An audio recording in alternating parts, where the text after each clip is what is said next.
Hey guys, it's Akhtar Khan, and in this video, I'm going to be covering the 7 pitfalls of rent-to-rent and what you must avoid, so stay tuned.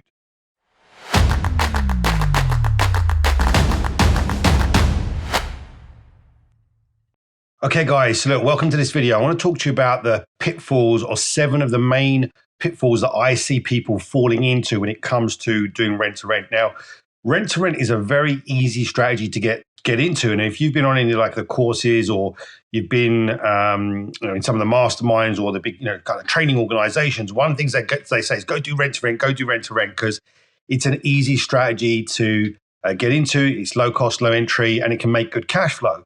However, there are some pitfalls, and it's not all as rosy as sometimes people make it out to be. There are a few things that you need to be aware of, and I want to go through those in this video so that you can see what the common mistakes people make out. Now, look, inside of our academy, we host these weekly coaching calls, and often we get people asking about rent-to-rent, and we see these patterns and trends of the kind of things that people are falling over. So what I want to do in this video is educate you on what we're seeing. Also, I'm going to share some of the mistakes I've made in the past and where I've had my fingers burned, so that you can't, and you can successfully go out and do rent-to-rent and make profit from it safely and grow a thriving business. Because at the end of the day, this is what you're here for. You're here to be able to put these things into practice, generate the cash flow so you can live life on your terms, live the dream, so to speak. So I'm going to show you what to do or what not to do so you can avoid the nightmares. So pitfall number 1.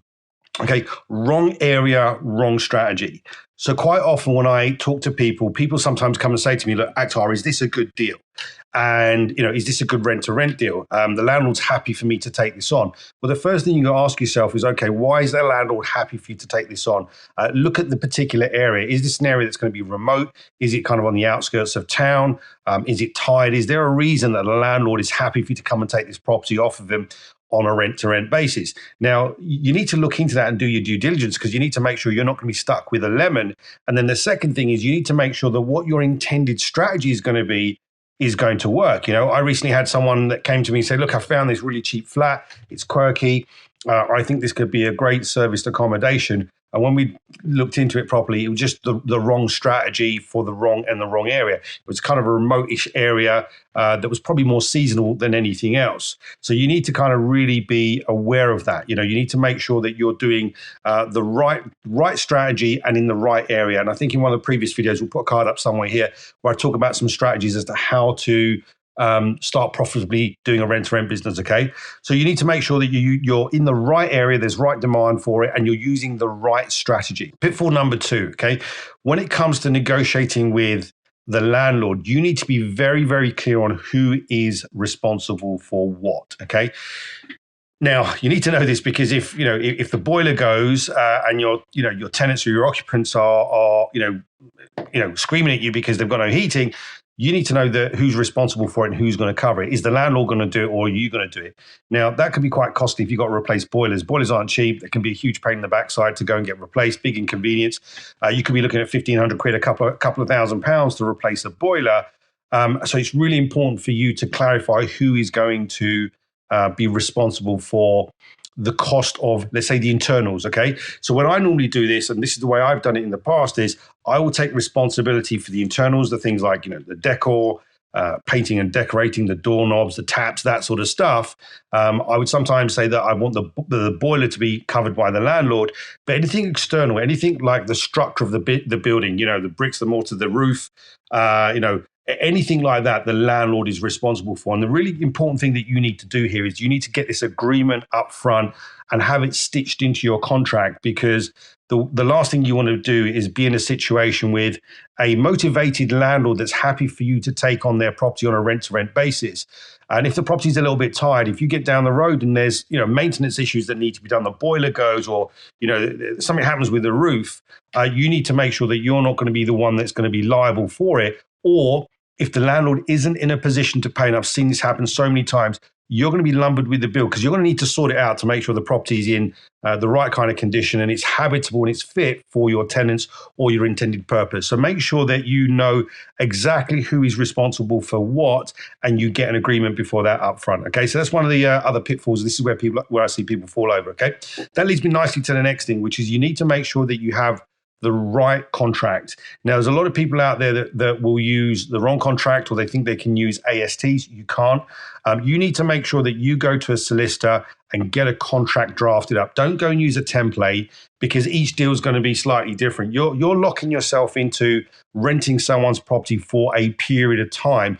And within that contract, you want to be putting things in like who's responsible for what. And the other thing that I would suggest that you do is, given the current climate and everything that's going on, you need to make sure that you've got a get out of jail card, a break clause in there. So if 3 months down the line, whatever your intended purpose was, let's say you used to go and get a city centre apartment and you wanted to rent it out as a serviced accommodation. Let's say this whole pandemic thing, wipes the demand out. Well, you need to get out of jail card. You need to be able to have a break clause in there to say, hey, sorry, Mr. Landlord, I got it wrong. Unfortunately, this isn't working here right now. I can't make it work, and I want to give you the keys back. Make sure you got a break clause in it, and make sure that it's watertight. So always get contracts done by lawyers. Look, guys, I've spoken to people before, and I've had so many people come to me for advice when it's hit the fan, and they've got into a state of a disagreement with a landlord, or there's some kind of problem, or some deal has gone wrong. And it doesn't matter whether it's rent to rent or something else. People have cut corners when it comes to getting the legals done, and it's a false economy. It just creates a big mess. If you do things properly, you've got the right contracts in place, everything works smoothly, everything's done properly, nothing's going to come back and bite you on the bum. So go and get a decent lawyer that can draft you up the right kind of contracts, make sure it's watertight, make sure it's got the right T's and C's, who's responsible for what, and make sure there's a break clause in it so that you can get out if you need to, okay? So that leads us on to the next thing where people get caught out, okay? It's the legality. So you need to make sure when you're doing rent to rents, you need to make sure that the lender has permission from their mortgage company. Now, if they've got a mortgage and what you're doing is in breach of their mortgage, their lender could call in the loan. It could cause some serious ramifications. So, if they have got a buy to let, or if they, you can let it out, and if your contract is done right, there's not going to be no breaches there. But if they've got a residential mortgage, then you need to make sure they've got consent to let. And then sometimes that can be a problem. Sometimes the lenders can ask for a higher interest rate. Sometimes they can say, well, they'll do it for a period of time, like 12 months. You need to make sure that you're legal and you don't put the landlord into a compromising position. You also need to make sure that you've got the right kind of insurance. So again, as I spoke to earlier on, who's responsible for what?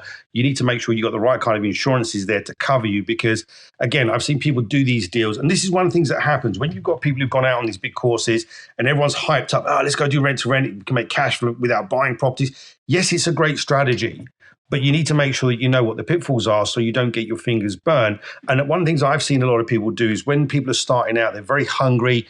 Everyone wants to quit their job. Everyone wants to be financially free. And what happens is people become motivated investors. They become motivated buyers. They become motivated to do rent-to-rent deals. And I see people trying to create a deal out of something that isn't really a deal, or because they're so desperate to do something or desperate to do a deal, they don't always look at things properly. They kind of get caught up in the moment. They kind of get carried away. It becomes more of an emotional decision than an actual logical business decision. And they can sometimes miss out the kind of small things that are going to make a big difference. So it's really, really important that you need to make sure that you've got everything legal, done right, you've got the insurances there, and you know what the pitfalls are. And that's going to kind of lead me to the next point, which is often where I see people tripping over is they don't know what could go wrong.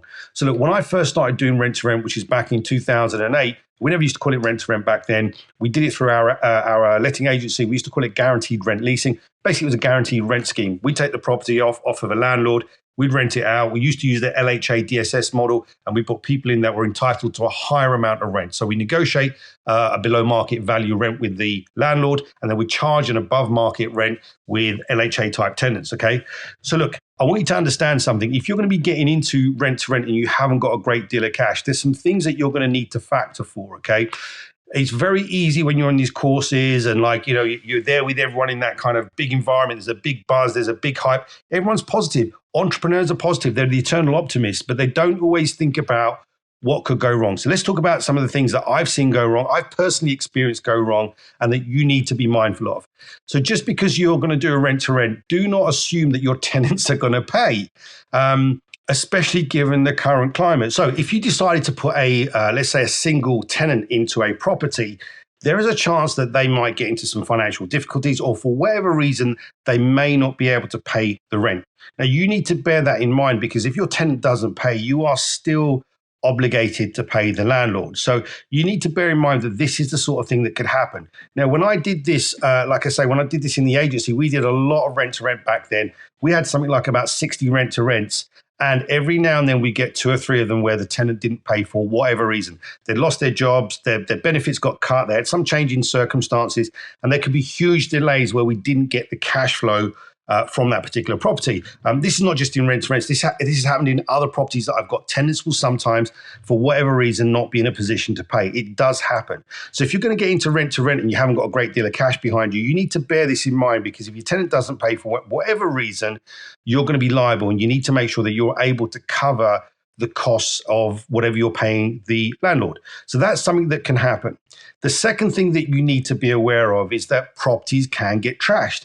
I have had like so many properties where tenants have not paid the rent, and then when they've finally been evicted, we've gone back in, and the thing that happens, guys, is they will sometimes trash the properties. Some people are like that, so you need to factor in that there's a chance that you know not only will you not get the rent, but there's a chance that the property could get damaged, could get trashed, and this can end up costing you anything from, a few £100 to tidy it up and give it a lick of paint to a few £1,000s, And again, this is what you need to make sure in the contract, as I mentioned earlier on, you need to know who's responsible for what. So if it's typically the landlord's going to be responsible for the structure of the building, you're going to be responsible for everything that's inside. So if you had tenants that haven't paid, you've had to evict them, of course you can have all the legal fees associated with that as well. And then you've got to go in and refurbish the property. That is going to cost you money. So you need to be aware of that. I've had that happen to me on numerous occasions. I don't want to frighten you guys, but it's cost thousands of pounds. And in some cases it's cost tens of thousands of pounds when we've had properties that are trashed. The third thing that could happen, and this has happened to me on a few occasions. Okay, this is through our agency. We've had properties that we've had come to us from distressed landlords. They've needed some work doing to them. They've been a bit untidy, or they've had a problem. Boiler broke down or something. The landlord didn't have the money to pay for it. We took the property on. We did a rent to rent with them. We put a new boiler in, and then after 6 months, the landlord comes in. They have a big argument with us, and they take the property back. So you can have a landlord come and take the property back, because remember, you've only got a contract that's securing that rent to rent. Now, yes, it's a contract, and some people think you're contractually obligated. Yes, you are. But enforcing it is another story. If you've got to go and enforce it go take it to court, it's probably not going to be worth the amount of money it's going to cost you to take it to court. It's probably going to be a false economy. I've been in situations like that before. I go, do you know what? I'm just going to write this off. There's no point spending good money after bad. Just put this down to experience. So these are some of the things that can go wrong. You can have tenants that don't pay you, which you're then going to have to make sure you cover the cost for the landlords and whatever you've agreed to pay them as a rent. You can have properties getting trashed. So again, you need to make sure that you've got money, or you can at least cover for or allow for any refurbishment costs. And the third thing that can happen is, you can get some landlords that will snatch the property back. This leads me really nicely to the next point that I need to make sure that you're really aware of, okay? A rent to rent is not your property. You don't own it. You've got no real rights to it. You've just got the right to rent it or rent it out again, okay? So here's what I see people doing, and this is what I'd advise you not to do. Don't spend too much money on a rent-to-rent property. Now, I know people who've gone and taken rent-to-rent properties, they've converted them into HMOs. They've spent 20, 30 grand on a property that doesn't belong to them. In my opinion, this is madness, because number one, you've got no security over it. Okay, there's no way you've got a chance of getting that money back. So let's say, for example's sake, right, something happens with the landlord goes bankrupt. Guess what?